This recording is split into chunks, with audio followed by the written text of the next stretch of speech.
¿Cómo te llamas? Luz. ¿Vienes con alguien más? ¿Cómo te llamas? Gloria. Victoria. Ah, bueno, Victoria, Gloria, está bien. Damos un aplauso de bienvenida a esta madre y a esta hija de Lanzarote. Dios les bendiga. Gracias por estar con nosotros en esta tarde. Gloria a Dios. ¿Alguien más está con nosotros por primera vez o ya todos han estado anteriormente, no? Muy bien. ¿Allá atrás también? ¿Sí? Dígame su nombre, si es tan amable. ¿Perdón? Denise. ¿De dónde eres? De México. ¿Pero has venido de México? ¿O sí? Wow, mira, te ganaron, le ganaron. Pues un aplauso a Denise, la valiente. Desde México. Madre mía. Tremendo. Bueno, ya después nos saludamos personalmente, si quieren, ¿vale? Muy bien, hermanos. Gloria al Señor. Me alegro mucho de que estén aquí todos en esta tarde. Ya parece que se está acercando el calor, ¿verdad? Bueno, para eso pusimos en su momento estos aparatos de aire. Espero que estén cómodos, pero no tan cómodos para que se queden dormidos, sino que estén un poquito incómodos para que nadie se quede dormido. Lo digo más que nada por los ronquidos, porque si ronca a lo mejor despierta al que está al lado y es una pena, ¿no? Bueno, hermanos, dejando las bromas aparte, si yo preguntara en esta tarde a varios de ustedes, ¿cómo se imagina usted que era Jesús? Parece mentira, pero yo creo que nos llevaríamos muchas sorpresas. Porque a pesar de que todos somos cristianos y leemos la misma Biblia y en teoría nos congregamos en la misma iglesia, yo creo que cada uno tiene como una opinión muy particular de la fisonomía de Jesús. Algunas veces he oído gente que me dice, yo no me imagino a Jesús feo.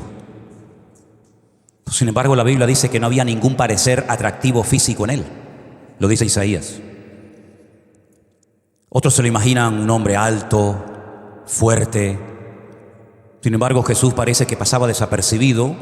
No era el más alto del país, ni tal vez el más imponente en cuanto a aspecto físico me refiero. Otros se lo imaginan siempre con barba. No sé por qué siempre a Jesús se lo imaginan con barba y con pelo largo. Pero a los que no les gusta la barba ni el pelo largo, dice, la llevaría un poquito recortada, ¿no? O tenía esas melenas así estilo hippie de los años 60. Mire, hermano, la verdad, si le soy sincero, si usted comienza a buscar en la Biblia el aspecto físico de Cristo, probablemente se lleve una desilusión, porque no va a encontrar información acerca de eso.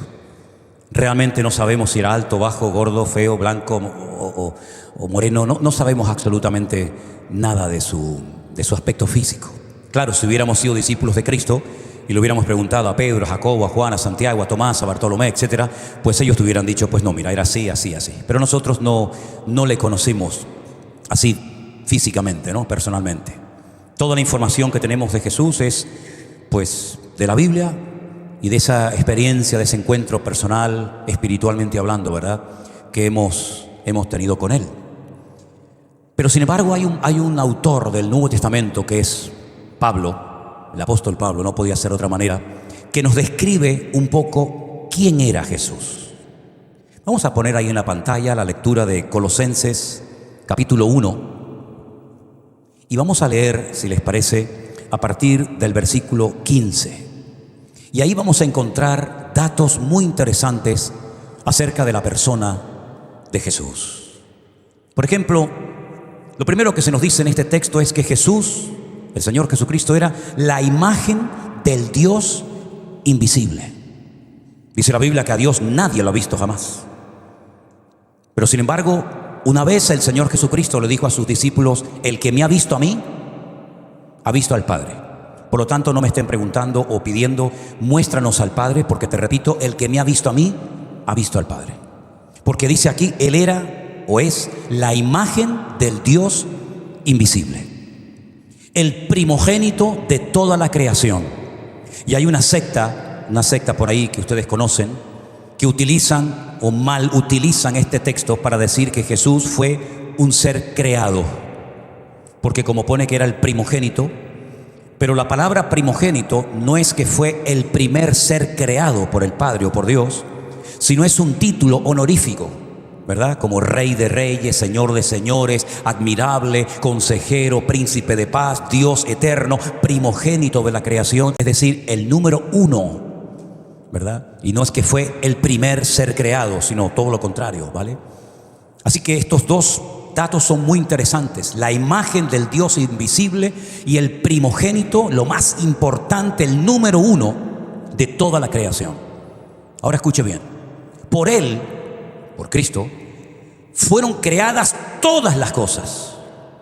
Por Él fueron creadas todas las cosas.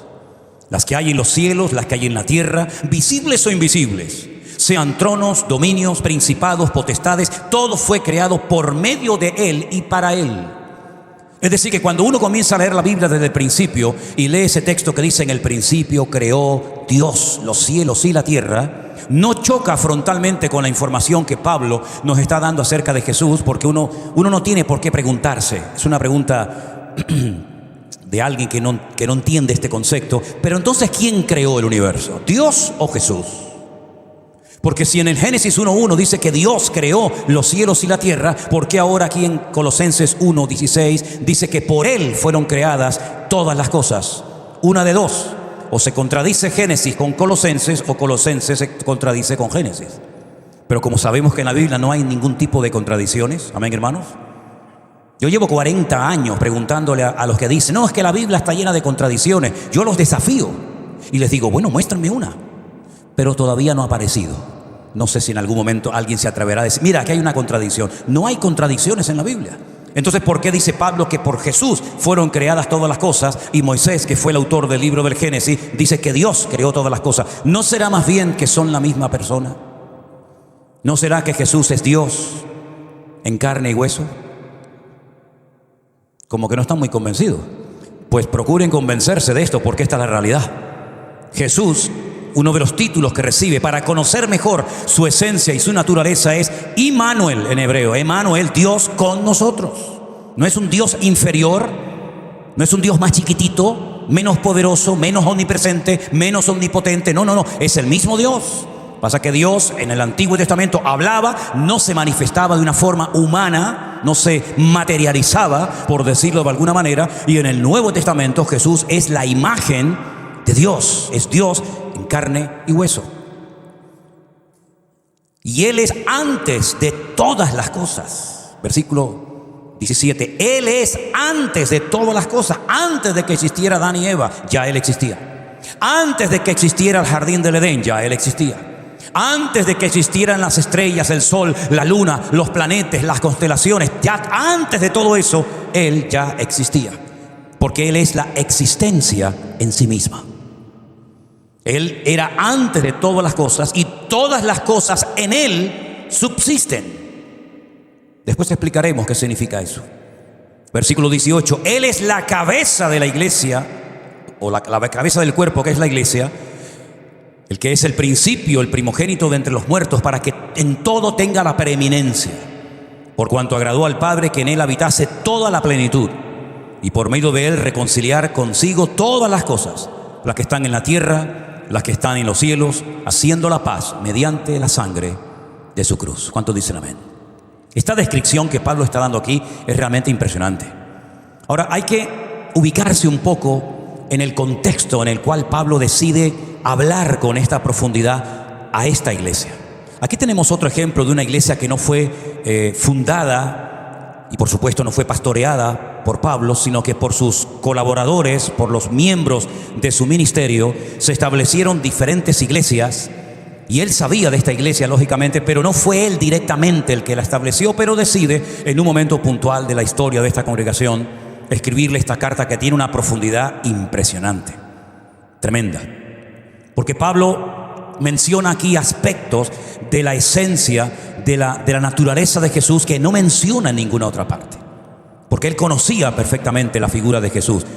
Para muchos Jesús fue un personaje histórico y nada más. Para otros es, la figura que se saca en Semana Santa y la llevan de paseo de un lugar a otro y nada más. Para algunos en los años 60 dice que fue el fundador o el líder del movimiento hippie, ¿no? Y cada uno pone a Jesús donde más le conviene, donde más le interesa. Pero sin embargo esta porción bíblica que hemos leído es impresionante, porque lo que hemos leído es información exacta y correcta. No hay duda en lo que Pablo está diciendo aquí, ¿verdad? Ahora es interesante notar que aparte de lo que Pablo dice aquí, toda la Biblia, desde el primer libro hasta el último, nos va describiendo diferentes partes de la naturaleza o de la esencia de Jesús. Y no hay ni un solo libro que no haga una referencia directa o indirecta a Él. Es más, el Nuevo Testamento se edificó sobre el Antiguo Testamento, sobre las profecías que se habían dado a lo largo de la historia acerca de su persona. Prácticamente toda la vida de Cristo, desde su nacimiento hasta su muerte, todo estaba escrito, nada se improvisó, nada surgió de la nada, sino que todo estaba perfectamente diseñado y planificado por el Padre. Él nunca improvisó, Él nunca se puso nervioso diciendo, ¿y ahora qué hago? ¿Ahora qué hago? Voy para allá, voy para acá, sano a este, resucito al otro. Él dice, yo he venido a hacer las obras que mi Padre me mandó que hiciera. Por lo tanto, Él no improvisaba, Él no se ponía nervioso, como decimos aquí en España. Él no perdía los papeles, no decía, uy, ¿ahora qué hacemos? Pedro, reúneme a los discípulos y vamos a hacer una decisión, a ver qué hacemos mañana por la tarde, o qué hacemos con este fariseo, escriba. No, Él sabía perfectamente en todo momento lo que tenía que hacer. No lo vemos nunca nervioso, sabía moverse bajo presión, sabía soportar y encajar la crítica perfectamente. Sabía cómo actuar frente a sus enemigos, frente a los que le amaban, frente a los que le odiaban y rechazaban. Sabía perfectamente cómo responder a los escribas y fariseos que siempre estaban pinchando, tratando de buscar siempre un fallo en él, en sus palabras o en sus obras. Lo sabía perfectamente todo. Pero aparte de la descripción extraordinaria que Pablo nos da aquí, pues yo he hecho una pequeña lista de algunas cosas que también Jesús es y que podemos verlas en la palabra de Dios, y vamos a poner ahí en la pantalla para que ustedes la puedan ver juntamente conmigo. Jesús es la perfecta manifestación de Dios. Si ustedes quieren saber cómo es Dios, cómo siente Dios, la esencia de Dios, tienen que ver a Jesús. Porque conociendo a Jesús, oyendo a Jesús, caminando con Él, van a descubrir el corazón del Padre, el corazón de Dios, el Creador. Jesús es el cumplimiento de todos los sueños del hombre. El hombre siempre ha soñado con estar tranquilo, equilibrado, sano, bendecido, con paz, etc. Pues todos tus sueños se cumplen en la figura de Jesús. Cuando una persona tiene un encuentro y una experiencia con Él, el corazón se llena, la insatisfacción desaparece, el orden, el caos se convierte en orden, el desorden, quiero decir, y las tinieblas se disipan porque Él es la luz del mundo y caminamos en esa luz, en esa verdad que Él proyecta a nuestra vida. Todos los sueños y ambiciones más grandes que un hombre, que un ser humano puede tener en esta vida, cuando te encuentras con Él, te das cuenta de que en comparación con Él nada merece la pena. Por Él merece la pena dejarlo todo, porque Él es la perla de gran precio que encontró aquel hombre en el campo, aquel tesoro escondido. Él es la sabiduría personificada. Si tienen tiempo y les interesa el tema, yo les pediría que lean por favor esta noche o mañana o estos días el capítulo 2 y el capítulo 8 de Proverbios. Dos capítulos extraordinarios. Capítulo 2 y capítulo 8 de Proverbios. Habla de la sabiduría, pero indirectamente está hablando de Él. La sabiduría de Dios, hecha carne y hueso. Dice la Biblia que venían de lejanas tierras. Por ejemplo, la reina de Saba vino de lejanas tierras porque había oído de la sabiduría de Salomón. Y cuando le hacía preguntas difíciles y obtenía respuestas a todas sus preguntas, dice: me habían informado de lo sabio que eres, pero no me habían contado ni la mitad de la sabiduría que tienes. Porque Dios lo dotó de una sabiduría extraordinaria, más que a todos los reyes orientales de su época. Pues Jesús era la misma sabiduría personificada. Es la revelación más completa de Dios. Tú cuando estudias, por ejemplo, el mobiliario del tabernáculo, no sé si sabéis lo que es el tabernáculo, ¿se acuerdan? Aquel templo portátil que el pueblo de Israel llevó durante 40 años de una parte a otra en el desierto. Hoy en día en Israel hay 2 lugares donde el tabernáculo está en tamaño real, que la gente lo puede ir a visitar. Pues cuando tú estudias cada uno de los muebles de ese tabernáculo, todo apunta a Jesús. Había un candelabro enorme de 7 brazos, la menorá. Ahí está Jesús, como la luz del mundo. Cuando entrabas al tabernáculo te encontrabas un altar del sacrificio. Ahí está Jesús, el Cordero de Dios, que quita el pecado del mundo. Y así vas pasando por todo el mobiliario y por todos los departamentos del tabernáculo y te das cuenta de que todo hablaba de Jesús, pero el tabernáculo no te reveló todo lo que Jesús es, porque es imposible. Y cuando se construyó el templo de Jerusalén, tampoco el templo te podía revelar todo lo que era Jesús. Ni siquiera viendo el arca de la alianza, ni siquiera la tabla de los 10 mandamientos, ni siquiera viendo el arca de Noé, o la vara de Moisés, o la vara de Aarón. Todas las cosas del Antiguo Testamento se quedan cortas. Son incapaces de describir en profundidad la esencia de Cristo. ¿Saben cuánto tiempo nos va a llevar conocer a Jesús? ¿Quieren que se los diga? Toda una eternidad. Toda una eternidad no será suficiente para conocerlo a Él y para descubrir todo su amor, toda su gracia y toda su misericordia para con cada uno de nosotros.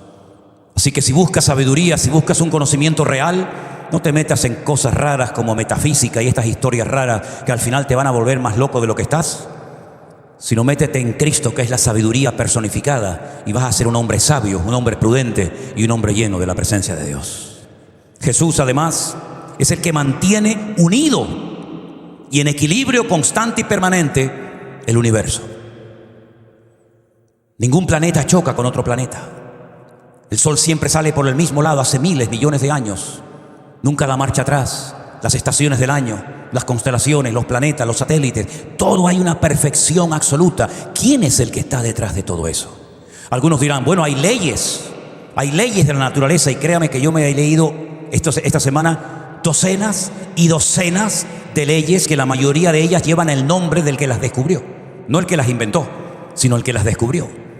Y en cada una de esas leyes uno se da cuenta de que hay una mente, hay una sabiduría sobrenatural, porque es imposible que el mundo se gobierne a sí mismo, porque es imposible que un árbol se cree a sí mismo y a sí mismo se dé órdenes específicas y concretas. Detrás de cada una de esas leyes, que son por cierto universales, funcionan en todos los hemisferios, funcionan en todas las naciones de la tierra. Son leyes además objetivas, que se pueden comprobar, y son leyes predictivas, porque cuando se dan una serie de causas, se producen una serie de efectos constantes y permanentes. Pero detrás de todas y cada una de esas leyes está nuestro Dios, está Él, que dice que por Él el universo subsiste y la vida continúa en su curso natural. ¿Cuántos dicen amén? Es decir, no es producto de la casualidad. No es que esto es un descontrol total y absoluto, que no sabemos ni a dónde vamos y todo va a chocar y todo se va a destruir. Aquí nada va a chocar ni nada se va a destruir. Si quieres saber el final de la historia, lee la Biblia, y la Biblia no solamente te cuenta cómo empezó todo, sino también cómo va a terminar todo. Así que relájate, no pierdas la calma, no pierdas la paz, porque la historia para nosotros termina bien, pero para los que no son hijos de Dios termina fatal. No solamente Él es el que mantiene el universo, sino Él es la meta en sí del universo. Todo fue creado por Él y para Él. Por eso es que es tan absurdo adorar la creación. Como les decía esta mañana a los hermanos de Colombia, cuando les predicaba por internet, una vez paseando por aquí por Santa Cruz en un parque, me encontré a un señor con una alfombra en el suelo. Él estaba de rodillas orando. Yo pensé que era un musulmán, pero no era un musulmán. No era un musulmán porque no estaba en la postura que se ponen los musulmanes, y aparte de eso no tenía pinta de musulmán. Y yo me acerqué y le dije, perdone que le moleste, ¿qué está haciendo usted aquí? Y me dijo, yo soy adorador del sol. Y estaba el hombre mirando al sol, adorando al sol. Y le digo, ah, qué interesante. Y me dice, ¿y usted a qué adora? ¿Yo? Al creador del sol. Si usted quiere adorar al sol, yo adoro al creador del sol. Yo no adoro las estrellas ni a las constelaciones, yo adoro al creador de todo eso.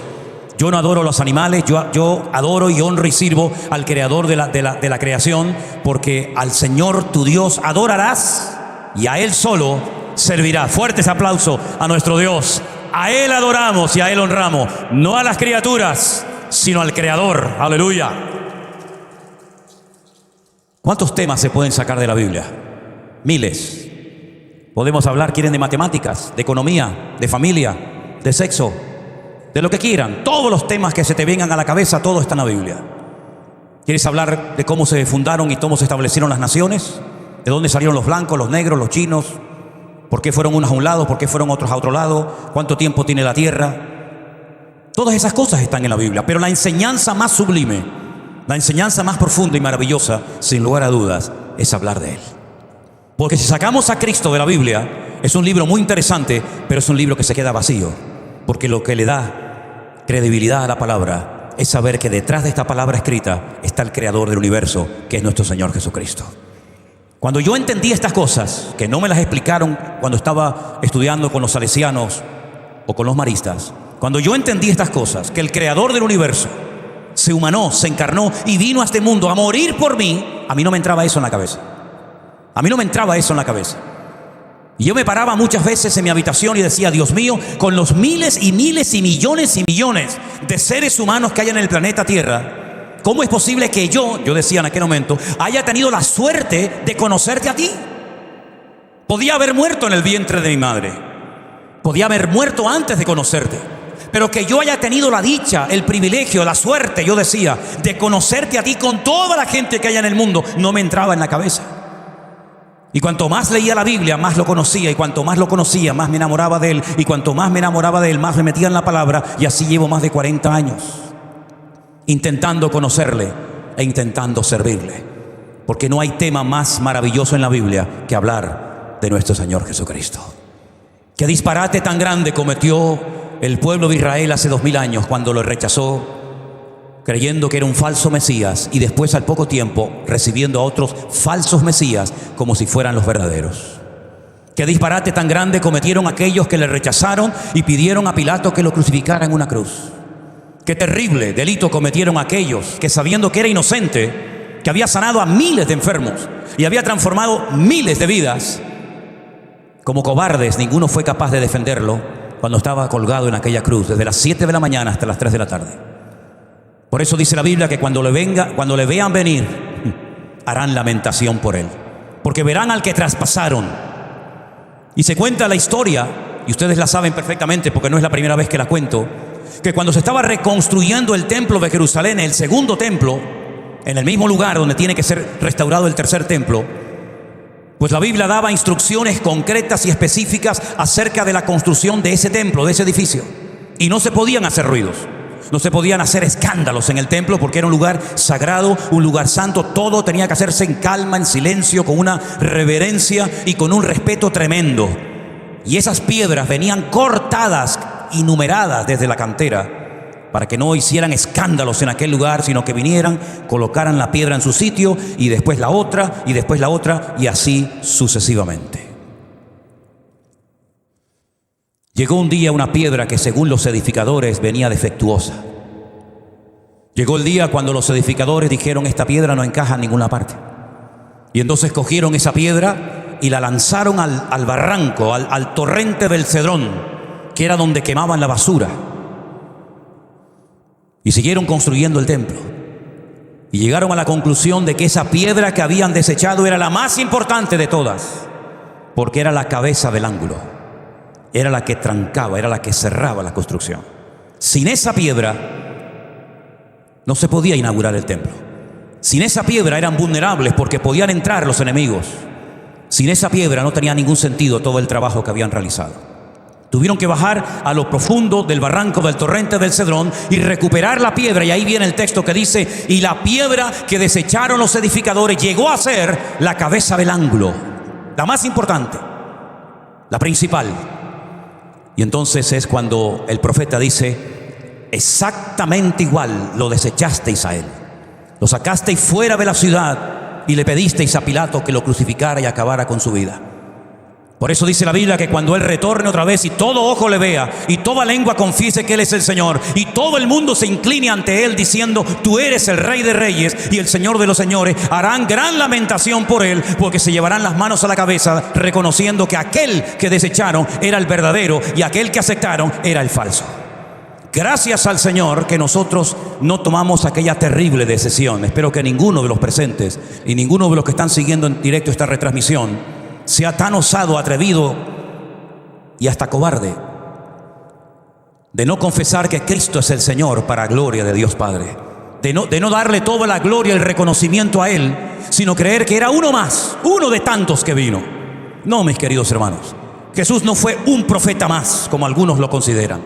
Jesús no fue uno más que vino haciendo milagros y maravillas, como otros habían hecho milagros y maravillas. Y si no, miren por ejemplo a Moisés, miren por ejemplo a Elías, miren por ejemplo a Eliseo. No, Jesús no fue una persona que simplemente hablaba bonito y tenía un carisma espectacular y hacía señales, milagros y prodigios, pero al final otro muerto más, al final otra tumba más, como tantas y tantas que hay en el mundo entero. El Señor Jesucristo, como bien saben ustedes, no solamente es la cabeza de la iglesia, y no solamente es el creador del universo, y no solamente es el camino, la verdad y la vida, y no solamente es el admirable consejero, Dios fuerte, Padre eterno, príncipe de paz, y el alfa y el omega, y todo lo que ustedes quieran enumerar, sino que aparte de todo eso está vivo y reina por los siglos de los siglos. Y por eso, amados hermanos, hoy le hemos cantado ¿a quién? A Él que está vivo. Si Él estuviera muerto, nuestras canciones no han salido del techo. Hemos cantado, hemos pasado un tiempo entretenido, pero al final la pregunta es, ¿a quién le cantamos? Cuando recordamos lo del pan y del vino, estamos recordando aquí a un Señor que murió hace 2000 años y al final fue otro impostor más de tantos que vinieron. ¿O podemos unirnos a aquella expresión de aquel ángel cuando dijo, no llores más y no busques entre los muertos al que vive, porque ha resucitado y vive para siempre? Nosotros hemos entendido que ese Cristo de la religión no es el Cristo de la Biblia. Hemos entendido que Jesús es mucho más que un personaje histórico. Es mucho más que una persona que hacía milagros, señales y prodigios y dio una enseñanza realmente espectacular que nadie se puede comparar con lo que Él enseñó. Es más, muchos toman de Él y muchos intentan imitarlo a Él, haciéndose pasar por originales, pero de originales no tienen nada. Cuando analizamos a la luz de la palabra de Dios la vida del Señor Jesucristo, vemos que todo perdura, todo hay un orden, todo hay un propósito, todo hay una razón de ser, hay una mente prodigiosa, hay un Dios soberano, hay alguien que no ha perdido en ningún momento el control, y ese es Él, porque está vivo.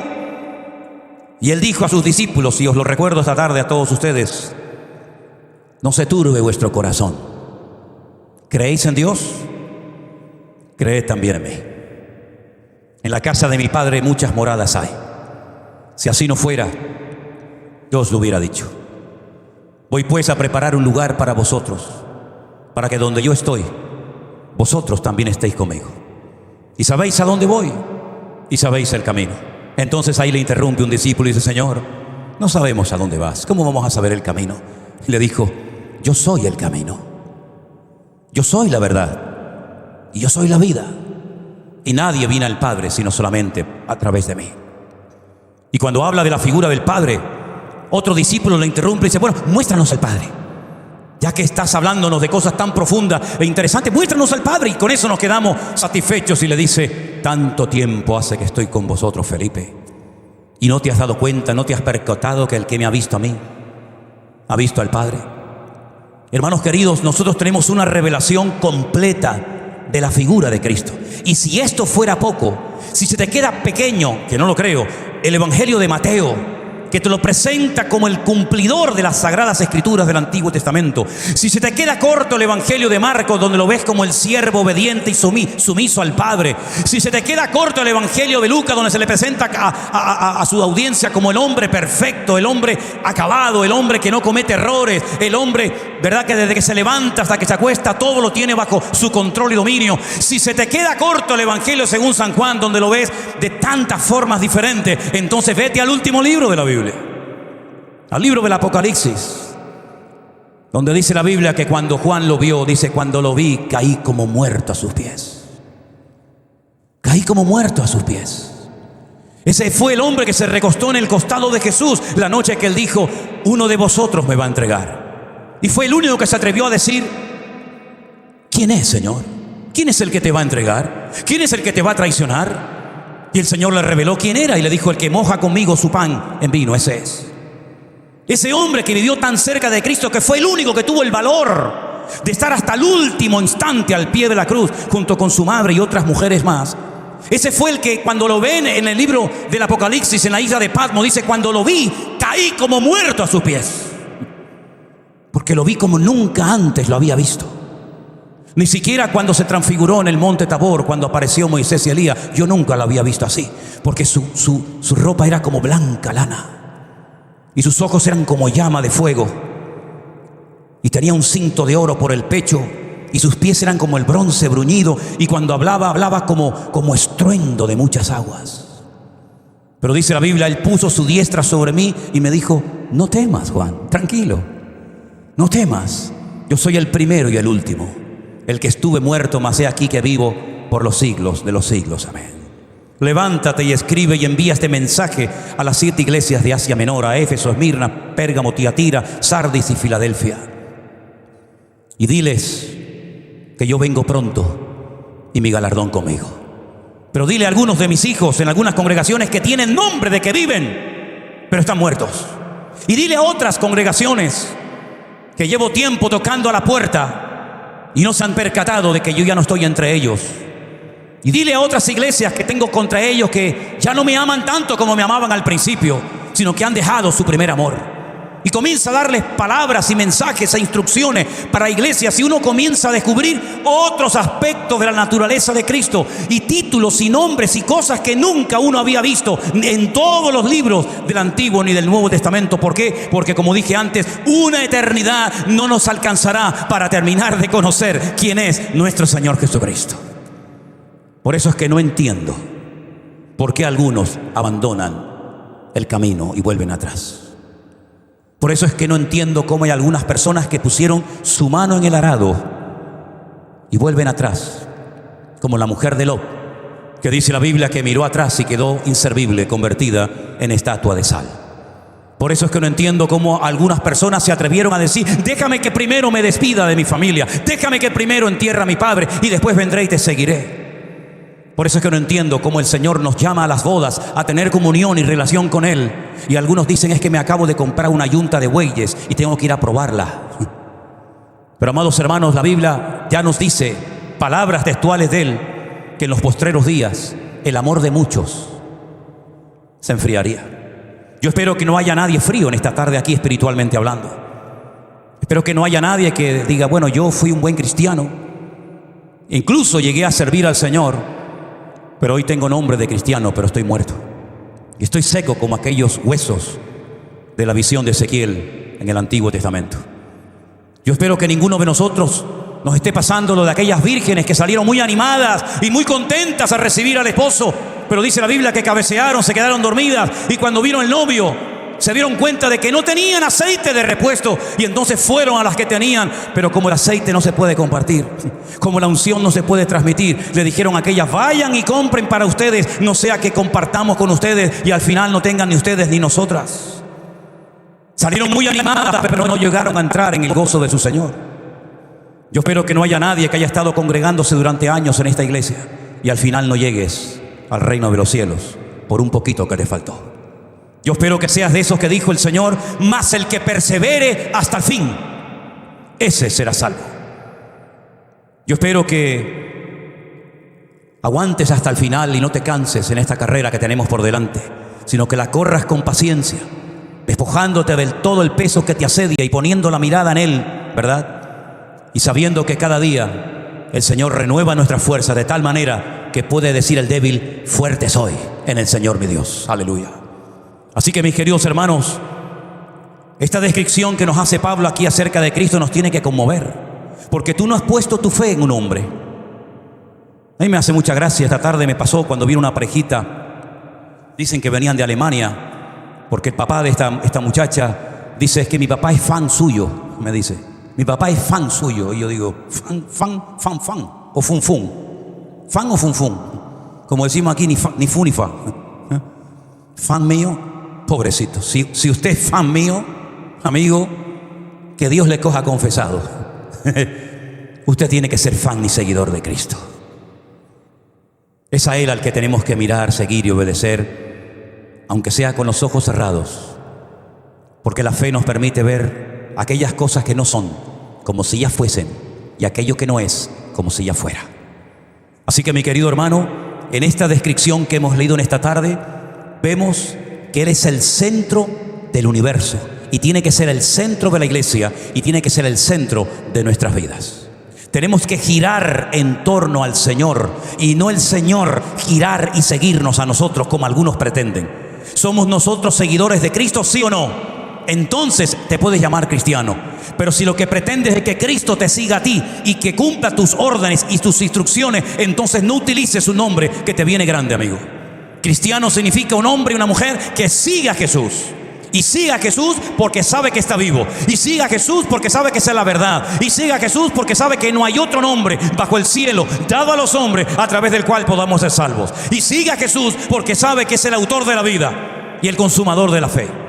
Y por eso yo quiero que en esta tarde todos y cada uno de nosotros aquí nos reafirmemos en Él y pongamos nuestra mirada y nuestra confianza solamente en Él. Permítame ponerles un ejemplo más antes de concluir este mensaje en esta tarde. Hay una historia que a mí siempre me ha llamado mucho la atención, y es de un romano, de un gentil, un hombre que no conocía las Sagradas Escrituras, un hombre que no conocía la ley de Moisés, pero tenía un conocimiento de Dios realmente extraordinario. Dice la Biblia que en cierta ocasión vino y conoció y habló personalmente con el Señor Jesucristo. Todos estaban escuchando atentamente lo que este hombre le decía al Señor, y le dijo: tengo un criado que está enfermo. Tengo un problema bajo el techo de mi casa que no sé cómo resolverlo. Y él comienza a argumentar, y él comienza a hablar con el Señor, y le dice algo así como: yo soy un hombre de autoridad. Eso era evidente, era un centurión romano. Su presencia imponía.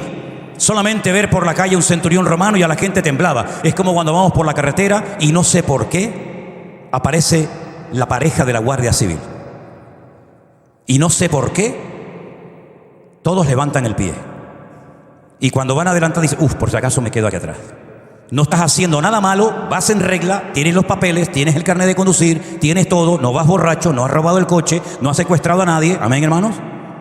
Algunos dirán: ay, pero no se puede hacer eso. No se puede hacer eso. Pero cuando vemos a la pareja de la Guardia Civil decimos: a ver, y te aprietas el cinturón y lo llevas puesto hace 3 días, por si acaso, ¿no? Y hasta te pones bien la camisa y todo.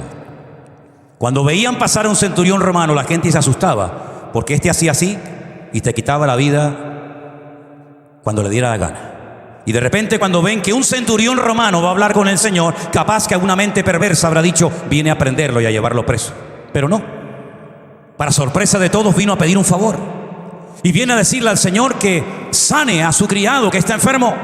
Y el Señor, cuando hace la demanda de ir a verlo, le dice: no hace falta que vengas, porque no soy digno de que venga a mi casa. Solamente necesito una cosa, Señor. Di la palabra, da la orden. Porque sabe, Señor, yo soy un hombre de autoridad, y cuando le digo a alguien: coge esto y llévaselo para allá, él hace así y lo lleva. O le digo a alguien: coge aquello y tráemelo, y él viene inmediatamente, no cuestiona la orden. Pero esa autoridad que yo tengo no me sirve. Esa autoridad que yo tengo es limitada. Esa autoridad no repercute en el mundo espiritual, pero tu palabra y tu autoridad sí, Señor. Di solamente la palabra, no hace falta ni que venga, Señor, y mi criado sanará. Y entonces, cuando Jesús dice aquello de: en todo Israel no he encontrado a un hombre que tenga tanta fe como este. Qué lindo hubiera sido que le hubiera dicho eso a Anás o a Caifás o a cualquier religioso de la época, pero no se lo dijo a ninguno. Se lo dijo precisamente a un centurión romano, porque él había asociado, él sabía perfectamente que la presencia de Cristo y la palabra de Cristo es lo mismo. Y simplemente dando la palabra, la enfermedad desaparecería instantáneamente, como así sucedió. Dice la Biblia que cuando llegó a su casa, su criado estaba sano, y fue a la misma hora que el Señor había dado la orden de esa enfermedad. Si nosotros somos capaces, espero que lo seamos, por el bien que está a la puerta. Si nosotros somos capaces de tener su presencia en nuestras vidas, pero al mismo tiempo de tener presente que su palabra que mora en nosotros tiene tanto o más poder que su misma presencia, nuestra vida es una vida imparable. Porque no conoceremos ningún tipo de limitaciones más que las que Él nos ponga. Porque no habrá nada que no podamos hacer para el Señor, salvo aquello que Él nos impida hacer. Por lo tanto, mis queridos hermanos, cuando cantemos al Señor, tengamos en cuenta a quién le estamos cantando: al autor de la vida, al creador del universo, al que si no fuera por Él, ninguno de nosotros podría estar en esta tarde, en este lugar, escuchando su palabra, o en las casas donde se encuentran los hermanos. El agradecimiento, la gratitud constante y permanente que tiene que haber en nuestros corazones hacia su persona, tiene que ser infinito, ilimitado. La palabra gracias se nos queda corta. Amén, hermanos. Podríamos decir gracias, gracias, gracias, gracias, y cansarnos de mencionar la palabra gracias en todos los idiomas. Yo me aprendí casi en 10, 15 idiomas diferentes la palabra gracias. Pero se queda corta. Aunque supiera decirle gracias en 1000, 3000, 4000 idiomas, me quedaría corto, porque es una palabra que no puede aglutinar toda la gratitud que hay en nuestros corazones por lo que Él ha hecho en nuestras vidas. ¿Lo conoces? ¿Lo amas? ¿Lo reverencias como se merece? Cierra tus ojos ahí donde estás y pídele al Señor tu Dios en esta tarde que crezca en tu vida, que se manifieste más y más en ti, y que no olvides nunca los beneficios que Él derrama cada día sobre tu vida. Que tú puedas vivir una vida de constante agradecimiento, porque lo que el Señor ha hecho en tu vida, jamás nadie podría haberlo hecho.